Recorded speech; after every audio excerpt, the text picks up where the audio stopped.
Welcome to Choice Classic Radio. Like us on Facebook, subscribe to us on YouTube, and help keep this show alive by donating at choiceclassicradio.com.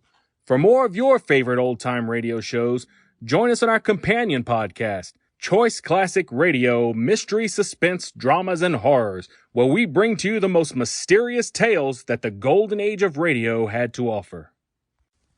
And now, with 326 episodes made, broadcasting from 1939 to 1950, we bring to you The New Adventures of Sherlock Holmes.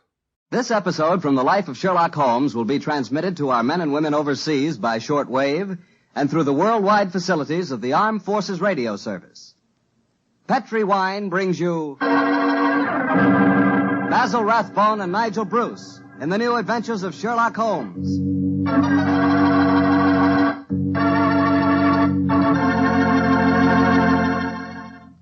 The Petri family, the family that took time to bring you good wine, invite you to listen to Dr. Watson tell us another exciting adventure he shared with his old friend, that master detective, Sherlock Holmes. So let's settle back comfortably and listen, and while you're getting settled, I'd like to know if you like seafood. And by seafood, I mean everything from broiled lobster to fried halibut.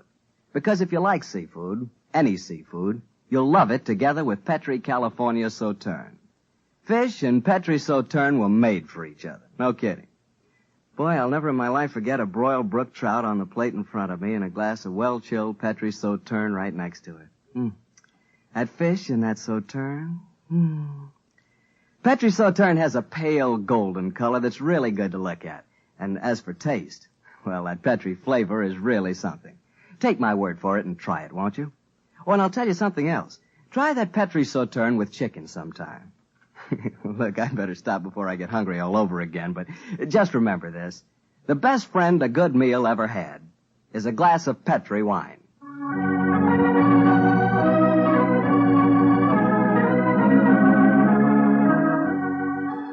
And now let's keep our appointment with the good Dr. Watson. Good. Good evening, Doctor. Good evening, Mr. Bartell. Come over here and join me by the fire. I didn't think it was cold enough for a fire tonight, Doctor. Oh, I suppose it isn't really, but there was one laid, so I just couldn't resist putting a match to it. Fire's a good accompaniment to storytelling anyway. Yes, my boy, a fire and a glass of port. Care to join me in one? Thanks, Doctor. So, you're going to tell us a sea story tonight? Yes, Mr. Bartell. The whole adventure took place aboard a small steamer as it plowed through the stormy seas of the Indian Ocean. Here's your glass, my boy. Thanks. And what were you and the great Sherlock Holmes doing on the Indian Ocean, may I ask? We're on our way to Calcutta to solve the case of the vanishing elephant of Parbutipur. Oh, yes, the story you told us a few weeks ago. That's quite right, my boy. It's in the summer of 1894 that we left Liverpool aboard the steamship Lucifer. It wasn't a large ship, and as both the Mediterranean and the Red Sea proved somewhat, shall we say, unfriendly, I may tell you the first part of the voyage was quite unpleasant. In fact, until we left Aden, I'd spent most of the time in my cabin. I'm not much of a sailor, you know. However, as we headed eastward towards Colombo, the weather cleared up a bit, and I came on deck and joined home. I remember on the second night out of Aden, we paced the decks together. The stars above us twinkled, the promise of a bright tomorrow, and the faint tinkle of a piano being played in the passenger lounge formed a perfect setting for an evening stroll. It only seems like yesterday that Holmes said... Watson, it's good to see you on your feet again. Yes, it's good to be on 'em, Holmes. It's been a miserable trip for me so far. The captain told me tonight that we can expect good weather between here and Caravati, our next port of call. I thought Colombo was the next stop. And where is Caravati, whatever you call it? Anyway, I never heard of the place. It's a tiny island in the Indian Ocean. It's a British protectorate. Those were the only facts I was able to glean from the encyclopedia and the ship's library. Did you ask the captain why we're stopping there? No, I didn't. As we're traveling incognito, I felt it wiser not to ask too many questions. I find this incognito business something of a strain. Every time a steward calls me Mr. Hamish, I can't think who on earth he's talking to. Whereas I find myself answering to Mr. Mycroft almost automatically. By the way, old chap, now that you're going to mix with the ship's passengers, I suggest that you adopt a Scotch accent. It would seem more appropriate for a Mr. Hamish, and I don't want anyone aboard to suspect our true identities. I'll do my best, but I must say, Holmes, I think you're being unnecessarily mysterious. Possibly I've been influenced by reading too many of your rather florid stories of our adventures together. My stories are not florid. They're all perfectly true. Oh, don't be angry with me, old chap. Don't be angry, please. By the way, you'll be interested to know that I've unearthed a little mystery aboard this boat. I trust you to do that. Where is she? I mean, what is it? Oh, you observe that suite of cabins on the bridge deck above us? Yeah? What about them? Well, I've been watching them during my nightly strolls for the past 2 weeks. The suite is occupied, and yet the blinds are never raised. And I've never seen meals taken in there. I presume, therefore, that it must contain a private galley and a cook. I don't see anything mysterious about that. It's probably occupied by some wealthy invalid. Oh, possibly. Another interesting fact is that the occupants are not entered on the ship's passenger list. It all sounds very mysterious. There's probably a perfectly simple explanation for it. In any case, you must save your energies for the problem that awaits us in India. You're Mr. Mycroft now, remember that. I will, Mr. Hamish. Mr. Mycroft? Yes, Mr. Hamish? Would you care to join me for a wee drop of brandy in the smoking room? Mr. Hamish, I shall be delighted.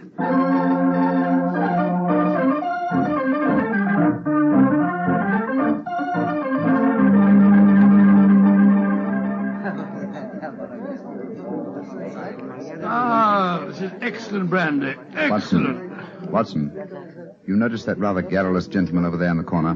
You mean the one at the table with the oriental-looking fellow? Yes, the talkative man is the ship's doctor, but I haven't seen the other gentleman before on this voyage. I wonder if he's an occupant of the mysterious suite on the bridge deck. Let's go over and talk to him, shall we? And remember the accent, Mr. Hamish. And so, Verda, when we landed at Colombo, I decided to take Mrs. Abbott for a moonlight rickshaw drive through the cinnamon gardens. Did you gentlemen want to see me? If you'll excuse us, Dr. Harris, my friend Mr. Hamish and I were having a little argument, and we thought that perhaps you might be able to settle it for us. An argument? Oh, I love a good argument. Sit down, gentlemen. This is Mr. Verda. How do you do, gentlemen? Good evening, sir. My name is Hamish, and this is my friend, Mr. Mycroft. I'm so happy to meet you, gentlemen. Now, how do you know, Mr. Verda? Now, gentlemen, tell me what you're arguing about. Well, I Doctor, love a good argument. You see, it wasn't exactly an argument. My friend Mr. Hamish insists that the Suez Canal was built by a Dutchman in 1870. I'm convinced that it was built by de Lesseps, a Frenchman, in 1869. We thought you'd know. You flatter me. I'm only a ship's doctor, not an historian. Ask Verdi. He probably knows. Can you settle the question for us, sir? I can, Mr. Mycroft. You are almost correct. The canal was opened in 1869, though its construction began 10 years previously. De Lesseps, a French engineer, was in charge of the operation. There is a statue of him in Port Said Harbor, built to commemorate his skill and enterprise. Much obliged to you, Mr. Vera. Hamish, I think that I win my bet. Mycroft, I'm afraid you do, if you're sure of your facts, Mr. Werner. I'm sufficiently sure of them, Mr. Hamish, to venture a small wager myself. No. I think I'll not make any more bets on the subject, thank you. Well, gentlemen, if you will excuse me, I shall return to my cabin now. Oh, don't go. No, don't go, sir. You'll make us feel as if we'd driven you away. Oh, not at all, Mr. Hamish. I enjoyed meeting you both, but I have some letters to write. Good evening, gentlemen. He's a charming person. Charming and extremely knowledgeable. Bit of a bore, if you ask me. You two fellas enjoyed your trip? I'm just beginning to. It takes a little time to get my sea legs, you know. Dr. Harris, how long have you been on this ship? 4 years. This is my 23rd trip east on the Lucifer. Why? Well, there's something that puzzles me on board this ship. I'm sure that you would explain it to me. And what is it? Well, the suite of cabins on the bridge deck, who occupies them? Wouldn't you like to know? I don't know we would, and that's why my friend asked you. Well, I'll tell you. Though it's supposed to be a secret. But there'll be no harm in telling you now, for we're dropping anchor off the island of Cavarati in the morning. In that suite of rooms is the Rani of Cavarati herself. She has her own staff of servants and everything. What do you think of that? Oh, how very interesting. And is the Oriental gentleman who left the table when we arrived part of our entourage? He is, sir. He's the sort of Prime Minister of Cavarati. This whole trip of theirs is very hush-hush. Rani returning to her country, afraid someone might make an attack on her life. Have to keep it all hush-hush. Cavarati is an island that's had a lot of trouble. You seem to be remarkably well informed about the place, sir. Yeah, I should be. I used to practice there in my younger days. Really, how very interesting. Yes, I could tell you strange tales about the island. I remember... Oh, hello. See that fella coming into the lounge? You mean the big man with the grey hair? Yes. That's Sir Christopher Wyatt. Owns all the tea plantations on Cavarati. He's a dull fella, but I'll call him over. Wyatt, come over and join us. Be careful. He'll talk your head off if you give him half a chance. Draw up a chair, Wyatt. We were just talking about Cavarati. It seems to me that would be a good subject to keep away from. At least till after tomorrow, Harris. What do you mean? You know perfectly well what I mean. I should have thought that after your own experience on Cavarati, you'd have learned a little discretion. You're talking like a schoolmaster, Wyatt. Why don't you just sit down, have a drink, and be friendly? Thank you. I prefer my own company. Pompous ass. You and Sir Christopher don't seem on the best of terms, Doctor. I know too much about him. He's afraid of me. That's what he is. Look at this girl coming into the room. Great Scott, she's good looking. Judging by our oriental costume, she must be a member of the Rani's retinue. She's coming to our table. Yes, my dear. What is it?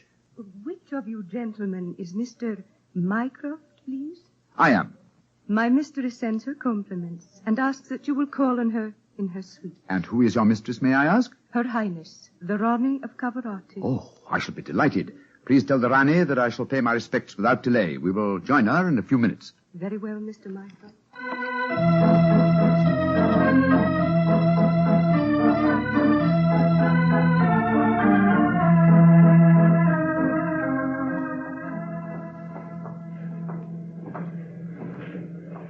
You know, Holmes, this is pretty exciting. The girl that just brought us the message was a stunning creature. Imagine what the Rani herself must be like. Oh, what an incurable romanticist you are, Watson. I suppose you picture the Rani clad in oriental splendor, reclining like an odalisque on silken cushions. No, there's no need to make fun of me, old fellow. Here we are at the cabin. Ah, it is you, gentlemen. Follow me, please.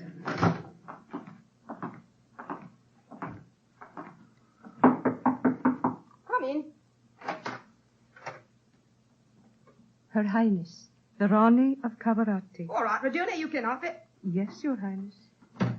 Well, me lads, don't look so startled. Come in and sit down. Your Highness, What's the matter? Don't I fit into your picture of a Rani?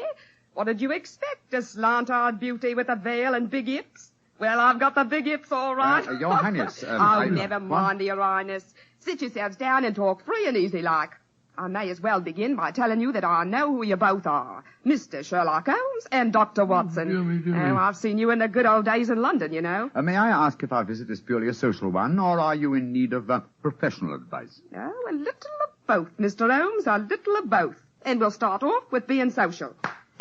Rumour. Mem Sahib. Champagne. Botachi, Mem Sahib. If you will pardon my asking you, madam, but I've never seen you before, someone. Oh, that's a question I'm always having to answer. Yes, you probably have, Dr. Watson. You see, I was in the chorus at Daly's Theatre in London for quite a few years, until the Raja of Cavarati decided I'd look better on his island than I did in front of the footlights. Your husband, the Raja, is dead, isn't he? Yes, he was killed playing polo. Champagne, Mem Sahib. Caller. Champagne for the sector. Acha. He doesn't speak English, so I'll get along with telling you my troubles. Mr. Holmes, somebody's trying to kill me. Kill you? Good God. May I ask what reason you have for saying that, madam? You may, Mr. Holmes. Before I left England, I had threatening letters warning me that if I ever went back to Cavarati, I'd never get to the island alive. I got another letter in Port Said that said the same thing. You kept these letters, I trust? No, I didn't. I tore them up. I never did pay attention to letters that weren't signed. Well, that's a great pity, madam. Those letters might have been invaluable. Well, it's too late to think about that now, Dr. Watson. Here's what's on my mind. I land at Cavarati in the morning, and if anyone's up to a bit of no good, tonight's their last chance. You destroyed the threatening letters, madam, thereby indicating that you did not believe in the threats, and yet you now appear to feel that you are in danger. I wonder what made you change your mind. The Ace of Spades. Yes? I don't understand you, madam. In the last 2 days, every time I tell my fortune, I get the Ace of Spades. Now, you know what that means. Death. Oh, come now, madam. If you'll pardon my saying so, that's a very childish superstition. Well, the cards have never lied to me yet. Oh, you can laugh at it if you like, but I know. Well, do you mind if I ask you a few questions? Anything you like, Mr. Holmes, fire away. How long is it since you were in Cavarati? About 18 months. We were in England when my husband died, and I couldn't face the idea of going back to that island alone. 3 months ago, Verder... Oh, he's the chief minister of Cavarati. Yes, madam. We met him for a moment in the lounge. Oh, well, Verder came over to England to persuade me it was my duty as the Ronnie to go back. I see. As far as you know, have you any enemies among the passengers on board the ship? Oh, that's an odd one to answer, Mr. Holmes. But I can tell you right here in my suite there's someone who doesn't like me. That girl, Raduna, the one that brought you my message. She was in love with the Roger herself. I know she hates me, even though she did stay with me in England after my husband died. How about Ferda, your minister? Oh, he's all right. My husband thought the world of him, and he's been wonderful to me. He came from Cavarati recently, you say, to persuade you to return there. That's right, Mr. Holmes. Well, Brumer seems to be all right after drinking that champagne, so it'll be safe for us to have some now. Champagne omlog kedo? Botache mem sahib. Oh, I've been burning with curiosity to know why you gave him a glass of champagne a few minutes ago, and yet we didn't have any. Well, surely that's obvious, Watson. Fulmer is the official poison taster, isn't he, madam? That's right, Mr. Holmes. He tastes everything I eat or drink before I do. And if it doesn't affect him, then I know it's safe. Berta brought him over to England when he came to fetch me. On the island of Cavarati, poisoning's quite an hobby, you know. There were 2 people in the smoking room tonight who seemed to know quite a lot about your island. The ship's doctor, a rather garrulous gentleman by the name of Harris, and Sir Christopher Wyatt, who owns tea plantations on the island. Do you know either of them, madam? I should say I do, both of them. Dr. Harris isn't any good. He was on the island for a bit, but he got into some kind of trouble, and my husband had him thrown out. And how about Sir Christopher Wyatt? Oh, Chris is all right. I saw quite a bit of him in London after my husband's death. As a matter of fact, well, if I weren't going back to Cavarati, I don't think he'd be on the boat at all. He hasn't been there for over 5 years, ever since he had a row with my husband over the wages he paid the native labor. It seemed to me that several people aboard this boat have a personal interest in the island of Cavarati. Interests that might be influenced by your death. Yes, just what I was going to say, madam. I think we should keep an eye on you. Oh, that's just what I was hoping you'd say, Doctor. You see, I'm giving a bit of a supper party tonight. All the people we've been talking about have been invited. And I thought if you two were to be here, perhaps you'd be on the lookout for any funny business. How about it? Well, of course we'll come, won't we, Holmes? I think it might be a good idea, though I would suggest that we retain our incognitos as Mr. Hamish and Mr. Mycroft. Well, whatever you say, Mr. Holmes. And now, let's have that champagne.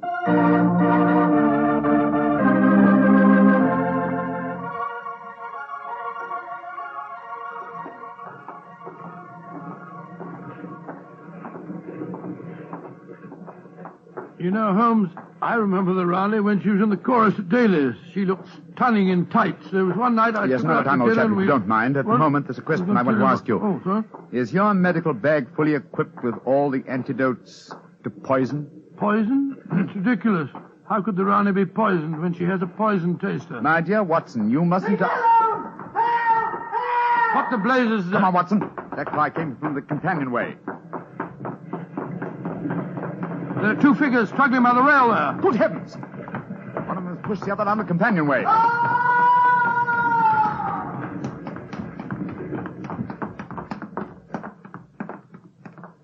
Good Lord. His skull smashed in. I'm afraid that he... What's happened? Sir Christopher Wyatt. What are you doing here? I was taking a stroll. I heard a yell from this direction and came here as fast as I could. Great Scott, this fellow's bleeding badly. We must get the ship's doctor at once. That's hardly necessary, I fear, Sir Christopher. What do you mean? In the first place, this man is dead. In the second place, he is the ship's doctor.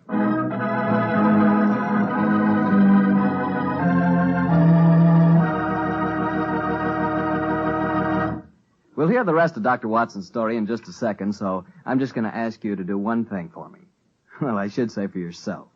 Tomorrow night, if you're having meat or any meat dish for dinner, why not open up a bottle of Petri California Burgundy? That wonderful, rich, red Petri Burgundy will turn your dinner into a real feast. You see if it doesn't. Because there's nothing like a good wine with good food.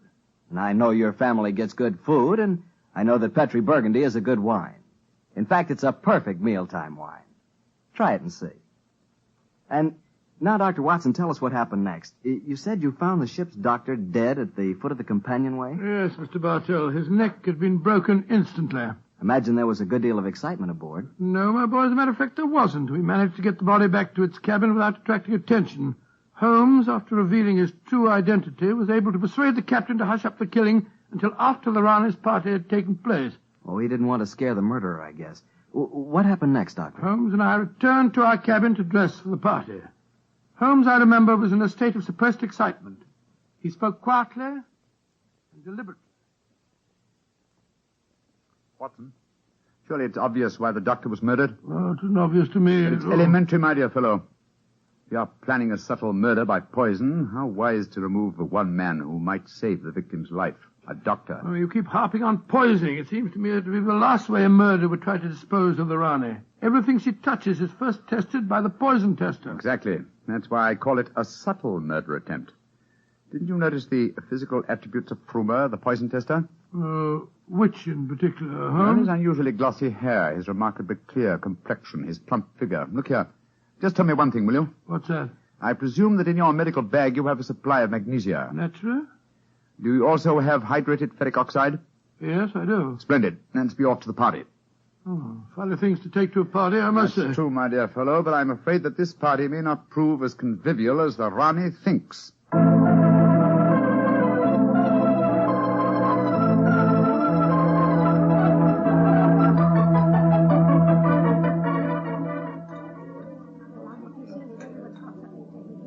Holmes, it's nearly 1 in the morning. Everything seems to be going splendidly. It seems to be, Watson, but keep your eyes on the Rani. Yes, I have been. The poison testers tested everything that passed her lips. We Duck and Doris to you, Sir Christopher. You having a good time? Yes, indeed, thank you, Mr. Hamish. How about you, Mr. Mycroft? Oh, the Rani's a perfect hostess. Who could help having a good time? I don't think that girl Regina should be here, though. I don't want to be pompous, but after all, she's only a glorified servant. Ah, possibly the laws of etiquette are not so strict in Cavarati as they are in London, Sir Christopher. Oh, perhaps you're right. But I don't trust the girl. There's something shifty about her. I've told the Rani more than once. Oh, well, I suppose it's none of my business. I think I'll try and persuade the Rani to sing one of her old songs. He doesn't trust Regina, and I don't trust him. I don't think it was an accident that we found him near the body of Dr. Harris. Shh. Here comes Vera. I trust you gentlemen are enjoying yourselves. Very much, Mr. Vera, thank you. I imagine you must be excited at the prospect of returning to Calavati. I am, Mr. Mycroft. Though I only left it 3 months ago, it has seemed more like 3 years. Do you ken what time we'll arrive there? I am told that we shall be there in 5 hours, Mr. Hamish. Oh, look. The Rani's at the piano. She must be going to give us a tune. Yes. Let's move a little closer, shall we? Chris here has asked me to sing something. Yeah, my voice isn't what it used to be, and don't I know it. But me spirit's the same, and that's enough to put a number over. So, hold tight, boys. Here we go. My sweetheart's the man in the moon. I'm going to marry him soon. 'Twould fill me with bliss just to give him one kiss, but I know that a dozen I never would miss. I'll go up in a great big... Oh... Great Scott, she... Quick, Watson, your medical bag. I'll lock the doors. Right, your Holmes. Bring some water, please. Help me. Oh, please, help me. What is the matter? Don't be frightened, madam. I'll take care of you. Thirsty. Give me water. Oh, such pain. All the symptoms of arsenic poisoning. Now I know why Holmes asked me if I had any magnesia and ferric oxide. Do something for me, Doctor. I'm dying. Don't worry, Your Highness. You're not going to die.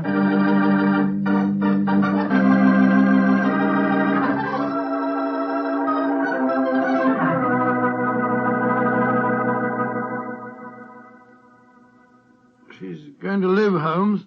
Ah, gracious me, I'm tired.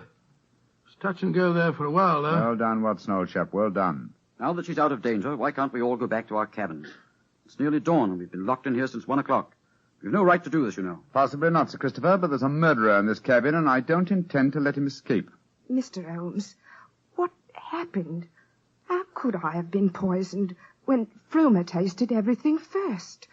Why wasn't he poisoned? For a very simple reason, Your Highness. The murderer has been conditioning Frumer for over a year. What? What do you mean? He's been feeding him gradually increasing doses of arsenic until he has finally become immune to the poison. Great Scott, I never thought of that. Homer's glossy hair, his complexion, and stout figure are all typical of a person who consumes arsenic regularly. But who could have done it? Only one person had the opportunity. Well, tell us who that person is. No, not you, Sir Christopher, not you. For you haven't been on the island for years, whereas Fruma returned from Caravati but 3 months ago. Raduna has also been in London with her mistress for the past 18 months, remember? The answer is obvious. You did it, Verda. You brought the taster over when you came to fetch me. You'd prepared him for the year beforehand. Of course I did. No white Rana will ever rule over Cavarati. And you murdered Dr. Harris. Equally true. Mr. Holmes, give me the key to the door, please. Oh, no. What? Do not come near me. Please throw it on the floor. Do not hesitate. You see this revolver? I should have no compunction in using it, I assure you. How do you expect to escape, Vera? The key, please. Thank you. You'll never get away with this, Verda, you devil. But I shall. We are now in the harbor of Cavarati. I shall swim ashore and arrange your welcome, my dear Rane. Turn your backs, please. Turn them. Thank you. Goodbye. He's gone. Come on, Watson. After him. You have your revolver, Watson? Yes, but I didn't get a chance to draw it. He had me covered. Well, draw it now, old fellow. Aim for a leg or an arm and don't hesitate to shoot. There he is, up on the lifeboat.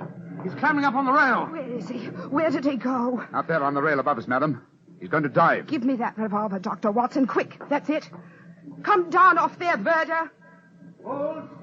Peddlers! Keep out of my affairs! There he goes. He's dived. Madam, you shot to kill. Of course I did, Mr. Holmes.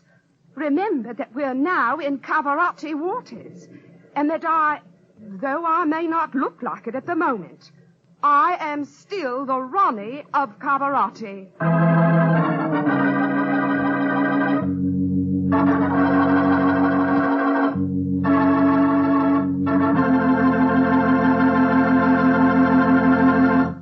Say, that was a swell story, Doctor. It had a lot of color and quite a bit of action. Color and a bit of action. Well, I'm glad you liked it, my boy. Oh, I did. Say, that's not a bad idea. I mean, having someone taste everything before you eat it. Oh, it's a very old idea, very old. Very common, too, years ago. You know the kind of job I'd like? No, what's that? I'd like to be the official taster for the Petrie family. Boy, just think of all the Petrie wine I'd get to taste. Petrie to the right of me, Petrie to the left of me. What a life.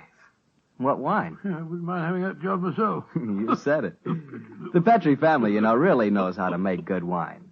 They've been making wine for generations. And because they've always owned and operated their own business ever since it was started way back in the 1800s, well, the Petrie family has sure piled up plenty of skill and experience. Yes, they've been handing down in the family from father to son, the fine art of turning luscious grapes into delicious wine. That's why you can't go wrong with any Petrie wine. It must be good, because Petrie took time to bring you good wine. Well, Doctor, what new story do you have lined up for us next week? Next week, Mr. Bartell, I'm going to tell you an adventure that Sherlock Holmes and I had many years ago. It concerns a series of bonfires, an underground cellar full of gunpowder, and a strange death on the rooftops of London.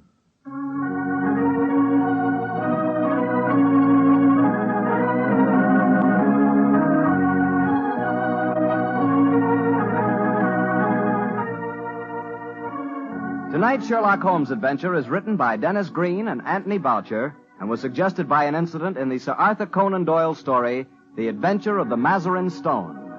Mr. Rathbone appears through the courtesy of Metro-Goldwyn-Mayer, and Mr. Bruce through the courtesy of Universal Pictures, where they are now starring in the Sherlock Holmes series.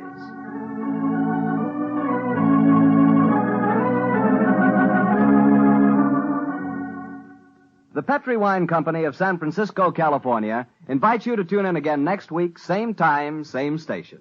This is Harry Bartell saying goodnight for the Petrie family. Sherlock Holmes comes to you from our Hollywood studio.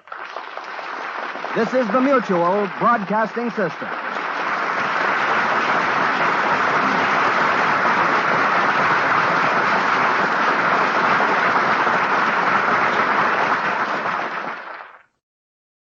That concludes today's episode. We'd like to thank you and remind you to donate at choiceclassicradio.com. Remember, your donations make episodes like this possible.